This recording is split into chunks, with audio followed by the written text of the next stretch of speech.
तो दोस्तों कैसे हैं आप सब। तो दोस्तों जैसा कि आपको पता ही है कि आज से स्टार्ट हो गए हैं ईडब्ल्यूएस और डीजी के एडमिशन। हालांकि मैं आपको बता दूं कि जो ईडब्ल्यूएस और डीजी एडमिशन है वो हर साल निकाले जाते हैं, लेकिन इस साल 2025 में कुछ चीजें जो हैं वो बदल गई हैं। और वो क्या चीजें हैं वो सारी आपको मैं बताने वाला हूं। फॉर्म भरने से पहले, अपने बच्चे के एडमिशन कराने से पहले इन सारी चीजों की जानकारी आपको होनी बहुत जरूरी है। साथ के साथ दोस्तों मैं एक चीज बता दूं कि यहाँ पर जो ईडब्ल्यूएस और डीजी कैटेगरी से जिन भी बच्चों का सिलेक्शन होता है ड्रॉ के अंदर, वो बच्चे बिल्कुल फ्री पढ़ते हैं प्राइवेट स्कूलों के अंदर।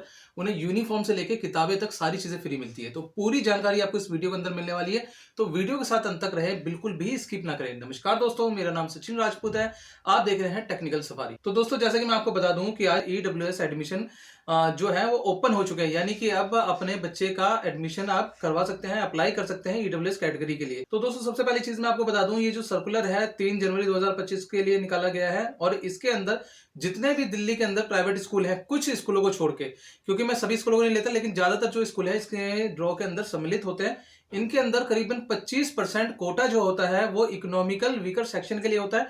यानी कि जो लोग जिनकी आय कम है, या फिर जो है ना कम आय के साथ में जो है निर्वाह कर रहे हैं, उनके बच्चे भी जो है एक अच्छी एजुकेशन ले सके। तो दोस्तों इसके लिए मैं आपको बता दूं, ये जो एक्ट है या रूल है ये 1973 का है, जो कि आरटीई एक्ट 2009 के तहत आया था, जिसके अंदर जो है pre school, nursery, pre primary, KG और फर्स्ट क्लास के अंदर जो है बच्चों का एडमिशन होता है। यानी कि जो स्टार्टिंग स्टेज होती है वहीं से यहाँ पर बच्चों का एडमिशन होता है। और ये जो सेशन है इस बार का 2025-26 के लिए है। आपको बता दूं, जितना भी ये सिस्टम होता है, जितनी भी अलॉटमेंट होती है, जितने भी फॉर्म भरे जाते हैं, जो भी प्रोसीजर होता है, वो सारा का सारा ऑनलाइन होता है, कंप्यूटराइज होता है, और कंप्यूटराइज सिस्टम के ऊपर ही ये सारा डिपेंड करता है।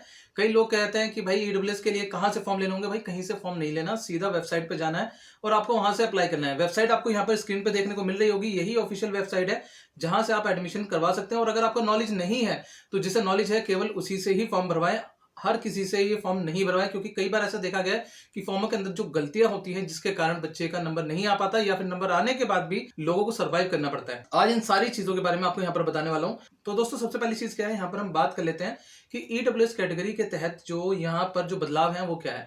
दोस्तों पहले क्या होता था, ईडब्ल्यूएस कैटेगरी के तहत अगर आपकी जो इनकम है यानी कि आय है वो 1 लाख या 1 लाख से कम होती थी, तभी आप अपने बच्चे के एडमिशन के लिए यहाँ पर अप्लाई कर सकते थे, क्योंकि उसके लिए चाहिए होता था इनकम सर्टिफिकेट। इस बार सरकार ने जो है एक नया फैसला लिया है, जो कि बहुत ही, अगर कहा जाए, बहुत ही सराहनीय कदम है। यहाँ पर सरकार ने ईडब्ल्यूएस कोटे की जो इनकम स्लैब है उसे 1 लाख से बढ़ा के 5 लाख कर दिया है। हालांकि अपनी पुरानी वीडियो के अंदर मैंने ये सारी चीजें आपको बताई भी थी, 1 डेढ़ महीने पहले हमारे चैनल पे हमने बहुत सारी ऐसी इंफॉर्मेशन वाली वीडियोस दी हुई है, तो आप वहां से भी देख सकते हैं। तो यहाँ पर क्या है ना दोस्तों, जो इनकम क्राइटेरिया है वो 5 लाख का कर दिया गया है। यानी कि अगर आपकी इनकम 5 लाख या 5 लाख से कम है तो भी आप अपने बच्चे के लिए जो है ईडब्ल्यूएस एडमिशन के लिए अप्लाई कर सकते हैं। साथ के साथ अगर आपके पास बीपीएल कार्ड या फिर आय कार्ड, यानी कि जो राशन कार्ड है, अगर ऐसे राशन कार्ड भी है तो भी आप यहाँ पर अप्लाई कर सकते हैं। देन इसके बाद एक सेकंड ग्रुप होता है जिसे हम कहते हैं डीजी कैटेगरी। डीजी कैटेगरी जो होती है वो डिसएडवांटेज ग्रुप का होता है। इसके अंदर क्या है, जैसे कि अगर आपके पास एससी का, एसटी का, ओबीसी का अगर सर्टिफिकेट है, और आपको मैं बता दूं, देखो एससी एसटी का सर्टिफिकेट तो चल जाएगा, लेकिन ओबीसी का नॉन क्रीमिलियर होना चाहिए, रूल दे रखा है। यानी कि एनसीएल उसे कहते हैं। एनसीएल में क्या होता है दोस्तों कि आपकी जो आय है सालाना वो 8 लाख से कम होनी चाहिए। अगर आपके पास ओबीसी सर्टिफिकेट है और आपकी सालाना आय 8 लाख से कम है तो आप डिसएडवांटेज ग्रुप के अंदर अप्लाई कर सकते हैं, जैसे कि मैंने आपको बताया एससी एसटी ओबीसी। साथ में यहाँ पर एक चीज और क्या बता रखी है, जैसे ऑर्फन हाउस के बच्चे, यानी कि जो अनाथ आश्रम के बच्चे हैं वो भी यहाँ पर अप्लाई कर सकते हैं। और ट्रांसजेंडर जो है, हमारे आपको पता ही है कि हमारे देश के अंदर जो है ट्रांसजेंडर को जो है अब मान्यता मिल चुकी है, तो ट्रांसजेंडर अगर कोई बच्चा है तो भी इसमें अप्लाई कर सकता है। साथ में यहाँ पर अगर कोई बच्चा ऐसा है जो एचआईवी पॉजिटिव है तो वो भी यहाँ पर अप्लाई कर सकता है डिसएडवांटेज ग्रुप के अंदर। ठीक है, तो हमने यहाँ पर आपको बता दिया डिसएडवांटेज ग्रुप और अपना ईडब्ल्यूएस के तहत जो एडमिशन ले सकते हैं। अब एडमिशन के लिए सबसे पहले इनकी चीज क्या है, सबसे पहले क्या है कि जैसे 3 तारीख को एडमिशन स्टार्ट है, यानी कि आज 3 फरवरी 2025 से एडमिशन स्टार्ट है, और जो लास्ट डेट होने वाली है एडमिशन की वो 19 फरवरी 2025 होने वाली है, जिसका जो पहला ड्रॉ आएगा वो 5 मार्च 2025 को आएगा। हालांकि कई बार ऐसा देखा गया है कि जो ये डेट होती है इनसे आगे पीछे कई बार वेबसाइट जो है वो ओपन होती है एडमिशन के लिए, तो मे भी हो सकता है कि आज हो जाए, या फिर हो सकता है 1 आध दिन का टाइम भी लग जाए, तो उसमें कोई बड़ी बात नहीं है दोस्तों, ध्यान रखिएगा। साथ साथ मैं आपको बता दूं कि यहाँ पर क्या है ना, इनकम के साथ में एज क्राइटेरिया को भी ध्यान में रखा गया है, क्योंकि ज्यादातर लोगों को नहीं पता है कि उनका बच्चा जो है इतनी एज का है तो कौन सी क्लास में उसका एडमिशन होना चाहिए। तो दोस्तों सबसे पहली चीज क्या है कि अगर आपका बच्चा 3 से लेकर 5 साल के बीच में है, ये भी 31 मार्च 2025 तक की आपको एज जो है वो कैलकुलेट करनी है। अगर आपको कैलकुलेट नहीं करना आता तो आप सिंपली गूगल पे जाइए, वहां पर जाकर आप एज कैलकुलेटर लिख दीजिए, और यहां पर आपको क्या करना है, आपको 31 मार्च 2025 तक कि जो आपके बच्चे की एज अगर 3 से 5 साल आ रही है तो आप प्री स्कूल नर्सरी स्कूल के अंदर अप्लाई कर सकते हैं। अगर 4 से लेकर 6 साल तक की एज आ रही है तो आप प्री प्राइमरी और केजी के लिए अप्लाई कर सकते हैं।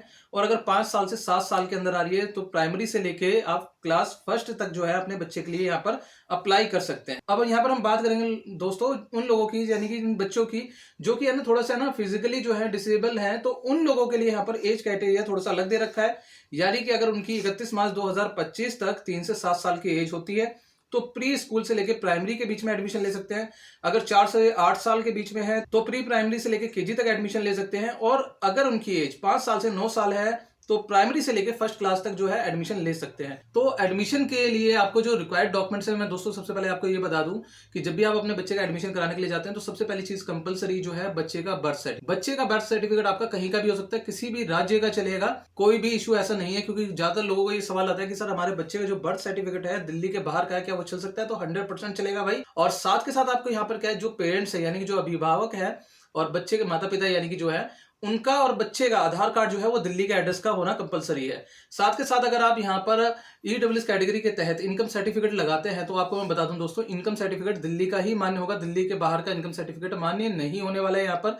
और अगर हम बात करें डिसएडवांटेज ग्रुप के बारे में तो यहाँ पर जैसे मैंने आपको बताया कि अगर फिजिकली हैंडीकैप है तो फिजिकली हैंडीकैप का उनका कार्ड या फिर अगर हम बात करें सर्टिफिकेट बनना जो है कंपलसरी है। साथ में अगर ट्रांसजेंडर है तो उनका ट्रांसजेंडर का जो है कोई एक पेपर लगाना जरूरी है। एचआईवी पॉजिटिव अगर कोई बच्चा है तो उसका एचआईवी पॉजिटिव का रिपोर्ट लगानी जरूरी है। साथ के साथ आपको मैं बता दूं कि अगर आप राशन कार्ड के साथ में एडमिशन कराते हैं तो राशन कार्ड के एडमिशन के साथ में जो है राशन कार्ड के साथ भी इनकम सर्टिफिकेट जो है कंपलसरी दे रखा है। अगर आप एससी एसटी कैटेगरी से बिलोंग करते हैं तो आप अपना एससी या एसटी का जो है सर्टिफिकेट लगा सकते हैं, कास्ट सर्टिफिकेट लगा सकते हैं। और अगर आप ओबीसी से बिलोंग करते हैं तो आपको अपना ओबीसी कास्ट सर्टिफिकेट के साथ में एनसीएल की कॉपी लगानी पड़ेगी, जो कि हर साल बनवाया जाता है।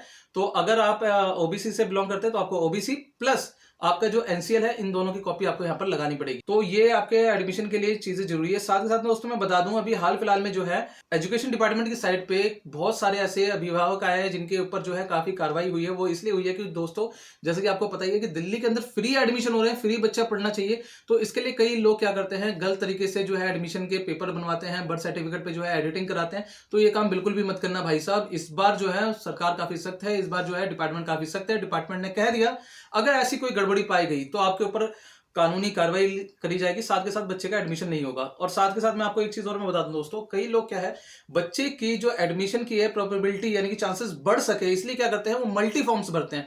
तो ऐसे में भी यहाँ पर साइट पे साफ साफ बताया गया है कि अगर आप मल्टी फॉर्म भरते हैं और देखा जाता है या पाया जाता है कि आपने मल्टी फॉर्म भर रखे हैं तो आपके सभी फॉर्म कैंसिल कर दी जाएंगे और आपके बच्चे का एडमिशन नहीं हो पाएगा। तो ये चीजें आपको बिल्कुल ध्यान में रखनी है। और इसके अलावा दोस्तों मैं आपको बता दूं कि पिछली बार यानी कि जो सेशन 2024 और 25 का था उसमें बहुत सारे ऐसे बच्चों के एडमिशन हुए थे जिनका एडमिशन होने के बाद स्कूल वालों ने एडमिशन लेने से मना कर दिया था या डॉक्यूमेंट्स में कमी पाई जाने पे उनका एडमिशन नहीं हुए थे। तो इस बार सरकार ने थोड़ा सा जो है इसके लिए प्रोसीजर चेंज कर दिया है।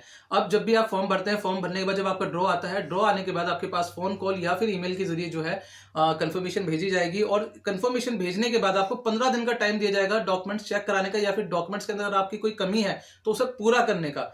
अगर आप 15 दिन के अंदर नहीं कर पाते हैं तो उसके बाद जो है आपके बच्चे का जो अलॉटमेंट है वो कैंसिल कर दिया जाएगा। और इन पेपरों की चेकिंग के लिए अब एजुकेशन डायरेक्टर ने जो है अलग से एक टीम तैयार की है।